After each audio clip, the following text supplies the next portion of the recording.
તો hello guys, હું છું આ ચેનલનો હોસ્ટ તમારો દોસ્ત. Welcome to my new blog. તો તમે જોયું હમણાં બતાવું તમને ગાડી નવી ઓપનિંગ કરી છે. આપણા ગ્રુપમાં આવી છે નવી ગાડી. આ સાથે લેવા આવી ગયા છે. આપણે મૂકી દઈ છે દુકાને, કારણ કે આપણી ગાડી છે દંબાઈ પાસે. આજ દંબાઈને મોકલવાને મોટાવાળા ગાવા દંબાઈને બહાર બધા કારીગરો રજા ઉપર દંબાઈને મોકલવાની દુકાને મોટાવાળા લેવા આવી ગયા. કાલે ઉતરે ચામડી ખાડી પડી જાય એમ ટોપીઓ સૈસમાં નેચરલી જેને હોય ને હોય તો ભાઈ દુકાને આવ્યા અને આપણે બેઠા છીએ. ધમભાઈને મોકલી દીધા છે મોટા વડા છે અને અમે તો મેન ખુરશી એ ભાઈ બેઠા છે, અમે ઓલા બે ભાઈ બેઠા છે. બ્રાઇટનેસ વધી ગઈ ગઈ ચીજ બેઠા છે બધા. આ તો કસ્ટમર આવશે એટલે આજ તો કંઈ દાવા નથી, કારણ કે ધમભાઈ છે ને એટલે કંઈ જોવાય નહીં. ઓલું ભાઈ હશે તો કંઈ કાંટો બાટો મારવા કામ બામ હશે જવું પડશે, બાકી શાંતિ છે. તો બધા ફોન ઘુમડે તડકાના મસ્ત વાઈફાઈ છે. ઓલી એસી ચાલુ કરી દીધી, આ એસી ચાલુ કરી દીધી, ઠંડુ વાતાવરણ કરીને બે મજા આવે. તો ભાઈ પછી બપોરે લાગી ગઈ હતી ભૂખ એટલે મગાવી લીધો પીઝો. દેસાઈભાઈના મિત્ર એવા એટલે આપણા મિત્ર છે, હું ભાણાભાઈ અને આ ભાઈ ત્રણે જ સેવી. અત્યારે હું ભાણાભાઈ જ હતા પણ આ ભાઈ આવી ગયા એટલે જમી લેવી મસ્ત पिज्जो पिज्जो पिज्जो आपने तो कभी देखा नहीं होगा. खोल पिज्जो કેવું કેવું ટોપના પેટ નો मेरे बच्चे 7 चीज 9 चीज भाई.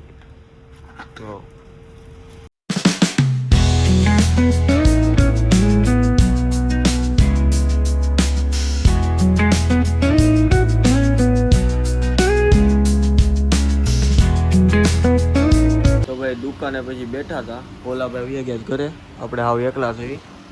હવે એકલા બેઠા થઈ. હવે ભોલાભાઈ આવ્યા, જમવા ગયા હતા ઘરે. જમીન આવે એટલે આપણે જમવા જવું હતું. રાતે આજ લગભગ જતીનભાઈ પાસે જવાનું થાય. ખોવાનું આપણે લગભગ થાય બાય ચાન્સ, કારણ કે કાલ પાછા ધમભાઈ નથી એટલે દુકાન આપણે ખોલવાનું છે. ત્યાં હોવાનું થાય કે ક્યાં હોવાનું થાય કંઈ નક્કી નથી, જોવી. હવે સાંજે ભોલુભાઈ આવે એટલે જમવા જ આવી. બાકી અત્યારે દુકાને હાવ એકલા થઈ, કોઈ છે નહીં. જો ભાઈ 11:15 જેવું થઈ ગયું છે. ભોલાભાઈ બહાર ગયા છે મારી ગાડી લઈને, કારણ કે ભાઈને મમ્મી પણ મૂકવા જવાના હતા એટલે હું ભોલો બે જ હતું એટલે ભાઈ ગાડી નહોતી એટલે. અને અત્યારે વાગી ગયા 11:15 અને આ દુકાન એટલો કસ્ટમરનો ફ્લો હતો તે દુકાન કરવા મોડું થઈ ગયું બંધ કરવા. અમને 10:30 વાગ્યાનો ટાઈમ છે, 10:30 પોણા 11. અત્યારે તો 11:15 જેવું થઈ ગયું છે અને હવે દુકાન બંધ કરીશું અને લગભગ જેડીભાઈ પાસે જવાનું થશે તો થશે એવું છે. હવે ભોલાભાઈ આવે એનો શું પ્લાન છે જોવી પછી. તો ભાઈ 11:15 જશે અને હવે દુકાન બંધ કરીને અમે આવી છીએ જતીનભાઈ પાસે હોસ્પિટલે. વરાછાના ઢાળે આવ્યા પેલા મમ્મી પપ્પા દેહમાં જાય છે એટલે મૂકવા આવ્યા હતા અને હવે આવી છીએ જતીનભાઈ પાસે. જતીનભાઈ શું કરે જોયું હોસ્પિટલ. તો ભાઈ પહોંચી ગયા છીએ અમે હોસ્પિટલના કેમ્પસમાં. હવે જઈએ અંદર. કોક નીચે આવ્યું છે લિફ્ટ જોયું. તો ભાઈ આવી ગયા છે લિફ્ટમાં. આપી દીધો છે 4થો માળ ઉપર જાવી છે હું ના બે ભાઈ. ઓલા ભાઈ નીચે બેઠા છે કે હું આગળ કરીને આવું. તો ભાઈ જાવી છે અંદર જોવી ભાઈ શું કરે છે.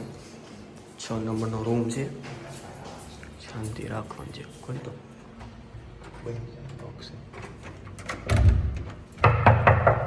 અંદરથી લોક છે.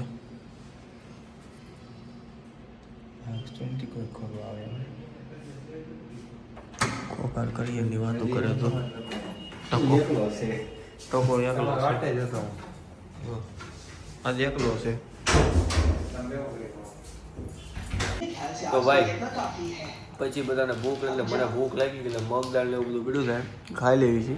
તો હવે ઉતા અને બ્લિંકિટમાંથી સોડા મગાવી છે અને 2 મેગી મગાવી. મેગી આવે 2 થી 3 મેગી મગાવી છે.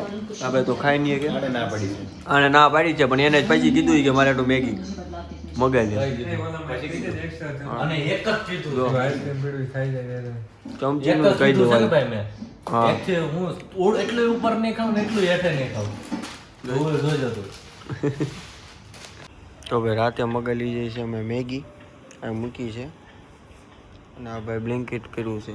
પહેલાં કર્યું તેમાં બિસ્કિટ આવ્યું, હવે કર્યું છે ને તેમાં ઓલું આવે મગાવ્યું છે કોલ્ડ ડ્રિંક. આ બ્લેન્કેટવાળા ભાઈ આવી ગયા તો સાત દર્શન દીધા એ ભાઈને. આવી ગયું બ્લેન્કેટ, કોક આ લઈ લે મેગી હું તો ફાટીને બહાર આવ્યું. લઈ લે હાલ. તો ભાઈ જો મેગી આવી ગઈ છે. પેપ્સીનો આ ભાઈ નાનો કીધો છે, મોટો મગાવ્યો ખાય છે. આ ભાઈ તો હું તો એને કાંઈ ખવાય એમ નથી. ઓહો મેગી જો. મેગી તો કેવી છે તને કેવી લાગી? ટપો તો આ ટપો કેવી છે મેગી?